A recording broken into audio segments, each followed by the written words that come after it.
font l'actu et ils sont sur RJFM. 7h45, l'invité du jour.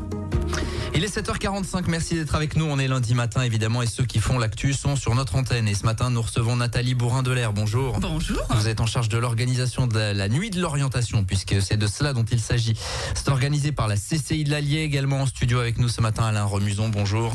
Bonjour. Vous êtes élu à la Chambre de commerce et d'industrie de l'Allier, ensemble donc pour parler de la nuit de l'orientation. Elle aura lieu demain de 17 à 21h dans les locaux de la CCI quai Louis Blanc. On a parlé la semaine dernière d'orientation déjà sur cette antenne avec le salon CapSup qui là a présenté des établissements de formation pour l'enseignement supérieur. C'est un petit peu dans la lignée finalement. On est dans la période, je le disais la semaine dernière à l'antenne, Parcoursup pour les lycéens ouvre autour de la mi-janvier. C'est la bonne période pour parler orientation. Oui, et puis on se rend compte que l'orientation, que ce soit pour les collégiens ou les lycéens, devient un sujet plutôt anxiogène. Donc pour dédramatiser, on a choisi d'organiser cette nuit de l'orientation. Ouais, parce que donc le fond ne change pas, il s'agit de parler d'orientation, mais la forme, on va le voir, est un petit peu différente, parce que vous avez mis en place notamment des animations qui permettent un petit peu de, comme vous le disiez, de dédramatiser tout cela. Si je me trompe pas, on en parlait un petit peu hors antenne, mais la nuit de l'orientation, elle existait déjà il y a quelques années. C'est un retour en fait. C'est le grand retour du comeback après des années d'absence. Eh bien, on se rend compte effectivement qu'aujourd'hui l'orientation devient un vrai sujet de fond et on a décidé de remettre ça en place. Mais il n'y a pas que la CCI de l'Allier, puisque c'est dans le cadre du mois de la découverte des métiers que le CCI France a souhaité remettre en place cette opération. Alain Remuson, c'était important, ça fait partie du rôle de la CCI de parler comme ça d'orientation, et on va le voir dans un instant, de convier des entreprises, des établissements de formation. Justement, parce que d'une part, chacun sait bien que, comme l'a dit Nathalie, c'est quelque chose d'anxiogène, l'orientation pour les jeunes. On a tous vu pour soi ce que ça pouvait être. Mais c'est surtout important aussi pour les entreprises, se mettre en contact, se faire connaître et surtout faire connaître aux jeunes des métiers directement en échangeant avec des entrepreneurs. C'est particulièrement fondamental. Et c'est pour ça, c'est ça la différence avec CapSup. C'est pour ça que je faisais la différence tout à l'heure, où c'était essentiellement des établissements de formation. Il y avait quelques entreprises. Là, on a vraiment le monde de l'entreprise qui est présent. On verra qu'il y a des grandes entreprises du bassin qui seront présentes. Vous le disiez, il y a de l'anxiété pour les jeunes. Pour les parents aussi. Pour les parents, oui. C'est important ça. Oui. Donc vous les encouragez à venir, pourquoi pas, avec les jeunes demain. Effectivement, cette nuit de l'orientation est à destination des collégiens et des lycéens, mais tout le monde est le bienvenu, et notamment les parents également. Il faut bien aussi noter que l'événement est gratuit. On sera dans une ambiance très festive, avec un bar à popcorn, un bar à soft, il y aura également un photocall puisqu'on est dans l'ère du numérique et de la communication, et un escape game qui permettra aux jeunes de découvrir un ensemble de métiers, et à la clé, il y a un petit cadeau pour ceux qui le réussiront. DJ également, il me semble avoir lu. DJ Golden Apple qui va nous mettre l'ambiance toute la soirée. Voilà, donc ça c'est pour la forme, vous le disiez. Oui, l'objectif c'est que ce soit pas une table, chacun attend son tour pour aller discuter.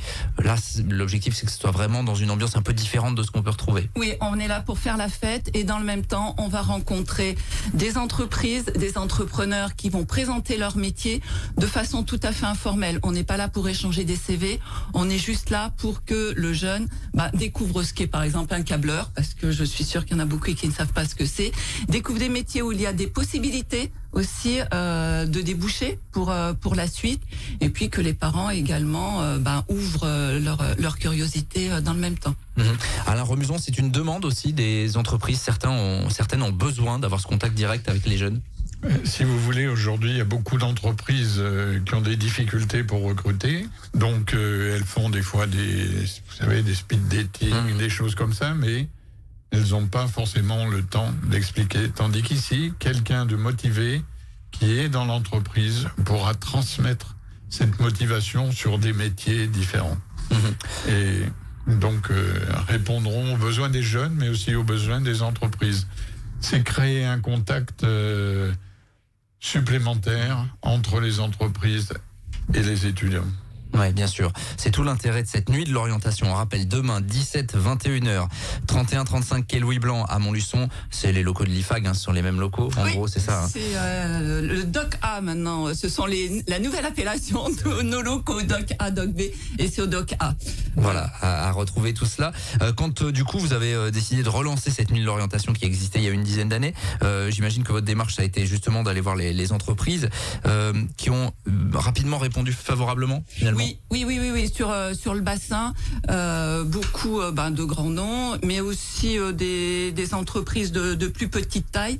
Un vrai goût, pour présenter les métiers, se rapprocher des jeunes. Et puis on est très content. On a une quarantaine de noms, que ce soit des entreprises, mais on a également des collectivités locales. Et puis il y aura également demain soir des professionnels de l'orientation pour pouvoir répondre à l'ensemble des questions. Et je n'en ai pas parlé tout à l'heure, les jeunes pourront aussi s'inscrire et faire un questionnaire sur un nouveau logiciel qui leur permet, à partir de questions qui sont plutôt autour de leur hobby et de leur personnalité, de voir pour quel métier ils peuvent être faits et quel métier pourrait les intéresser.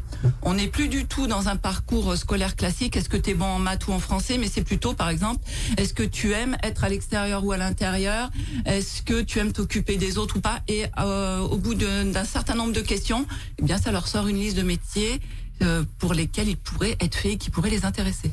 D'accord, ça c'est un petit peu novateur également. Alors on va parler un petit peu de ceux qui seront présents. Donc vous le disiez, une quarantaine de partenaires, peut-être commencer par les entreprises. Et je le disais, il y a des grosses entreprises du secteur qui ont répondu présentes. Alors effectivement, on a des grosses entreprises. On a Enidis, on a Safran, on a c'est Optineris, on a Cycléa, il me semble avoir vu dans la liste Cycléa, par exemple. VE, on a les Bouchara Recordati, on a Auchan Domera, on a Bertin Thiour, on a également l'entreprise Bourgeot, je vais en oublier, le Crédit Agricole, le laboratoire MEMA, la Poste, le Sictom si je ne l'ai pas déjà dit, et on a également le plus classique, les différents corps d'armée. Qui sont présents, effectivement, qui répondent présents à chacun de ces rendez-vous-là. Voilà, tout à fait, parce qu'il y a aussi beaucoup de possibilités de métiers. Bon, pas seulement dans le côté guerre, si je puis dire. Voilà, donc j'en ai certainement oublié et qui veuille bien m'en excuser. C'est de ma faute. J'endosse la responsabilité parce que c'est vrai que je vous ai demandé quelques exemples et dans ces cas-là, c'est toujours compliqué. Il y en a une quarantaine, donc on ne peut pas tous les citer. Mais en tout cas, ça donne une idée, évidemment, avec certaines grandes entreprises qui seront présentes. Des entreprises, mais pas que, vous le disiez, des partenaires de l'emploi, de la formation qui seront également présents. Exactement, notamment le CEO, la mission locale, Pôle emploi, et puis l'espace Montluçon Jeunesse qui les accompagne, le FJT, et puis aussi certains centres de formation, mais qui viendront là non pas pour vendre leur formation, mais pour faire des démonstrations de métier, pour voir techniquement comment ça se passe vraiment. D'accord. Du coup, Alain Remusant, c'est vrai que c'est un moment d'échange qui n'existe quasiment pas, finalement, ce lien entre entreprises et jeunes. Alors, je sais qu'il y a certains établissements scolaires qui parfois font rentrer les entreprises dans les établissements pour venir présenter un petit peu ce qu'elles font. Mais c'est un rendez-vous rare, finalement. Absolument. Ça peut compléter, d'ailleurs, des types de formations qui existent de plus en plus, comme l'alternance ou des choses comme ça. Donc, ces jeunes auront l'occasion d'évoquer ces sujets-là avec les entreprises, mais fondamentalement, pour que les jeunes puissent choisir leur avenir, il faut qu'ils aient des éléments pour choisir. Et il faut voir et échanger. Voilà. Et pour nous, c'est important. C'est évidemment l'essentiel. Est-ce qu'il faut venir quand même avec un petit CV ou quelque chose comme ça, ou c'est vraiment pas le but? Non, c'est pas le but. Après que des contacts se fassent, tant mieux. Mais c'est vraiment pas le but. On est là, on est vraiment juste pour se rencontrer dans une ambiance, je le redis, festive, entre deux pop-corn et un DJ. Je suis pas sûre que ce soit le meilleur moment pour échanger un CV, mais pourquoi pas? On ferme pas non plus la porte, mais c'est pas le point numéro 1 de notre nuit. Voilà. Ambiance détendue. Oui, on a bien compris que c'était un petit peu la toile de fond, s'orienter sans stress. C'est le leitmotiv autour de ce rendez-vous qui est organisé donc demain du côté de la CCI.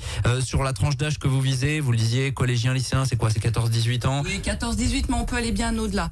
Des étudiants qui se posent des questions et même des adultes en reconversion.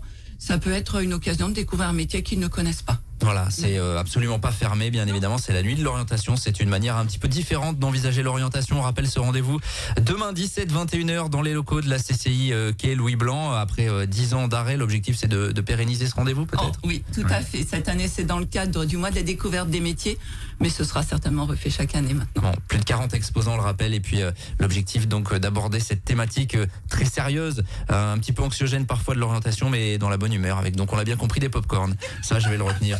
DJ et Escape Game également. Ça se passe demain à la CCI. Merci à tous les deux d'être passés à notre micro pour le retour de la nuit de l'orientation.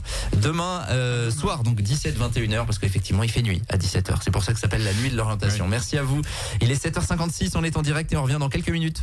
Tous les matins, 7h45, l'invité du jour en direct sur RJFM. Retrouvez l'invité du jour en podcast sur rjfm.net et l'appli RJFM, mais aussi en replay vidéo sur YouTube et Facebook. RJFM.